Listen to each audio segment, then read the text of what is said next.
Model 3 is the most satisfying car in the US, new features are imminent, new attempts to repeal EV tax credits in the US, and more. This is Tesla Tidbits episode number 494 for February 11th, 2019. This show is sponsored by my supporter Richard at the sponsor tier level, and I thank him very much for his above and beyond support. Today's show is a little bit of everything, as there wasn't a whole lot over the weekend to talk about, so I'm pulling from the reserves a little bit, as it were.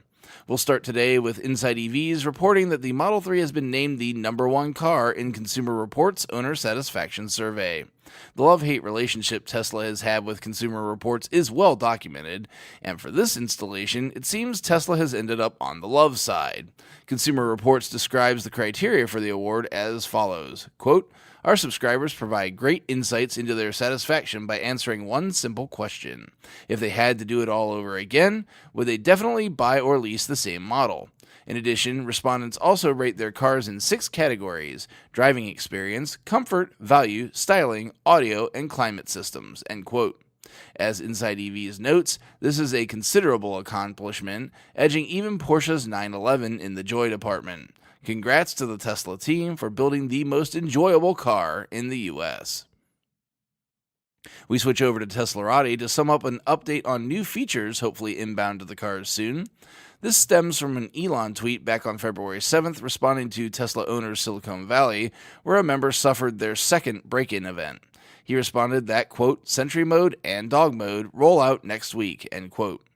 I've covered Sentry mode at length, but dog mode has had far less notoriety. For background, back in October of 2018, Twitter user @NYNEX asked Elon, quote, "Can you put a dog mode on the Tesla Model 3, where the music plays and the AC is on, with a display on screen saying, 'I'm fine, my owner will be right back,' end quote." Elon responded in the affirmative, and we've heard pretty much nothing up until now about the feature being implemented. Again, due to Elon time, take this news with a grain of salt, but hopefully the features will see owners quickly. Electrek brings us what seems to be an unfortunate regular occurrence here in the US, and that is some sort of attempt to repeal the tax credit afforded to the purchasers of certain new EVs. The latest assault comes courtesy of the same Wyoming Senator, John Barrasso, that was responsible for the last failed attempt I reported on back in episode 459. However, we have a new session of Congress, and it seems he has some partners this time in Senators Pat Roberts from Kansas and Mike Enzi, again from Wyoming. Senator Barrasso published an opinion piece on Fox, which included this gem of a quote, "Never before has the electric car consumer had so many choices. Taxpayers, on the other hand, don't have any choice. Every time one of these cars sells, the U.S. taxpayer must help pay for it," end quote. There's so much wrong with this statement, I literally don't have time on the show to go through it all. Whether it's missing the point of the credit totally, or being oblivious/willingly blind to the fact that the gas and oil industry receives more subsidies than any EV program, it's clear with this statement that Senator Barrasso is clearly in the tank for oil and gas. Industries, by the way, that just so happen to be literally the #1 contributing industry to his campaign over the last 5 years, according to OpenSecrets.org. His position could be totally coincidence in light of that information, or maybe not. I'll leave that up to the public to decide.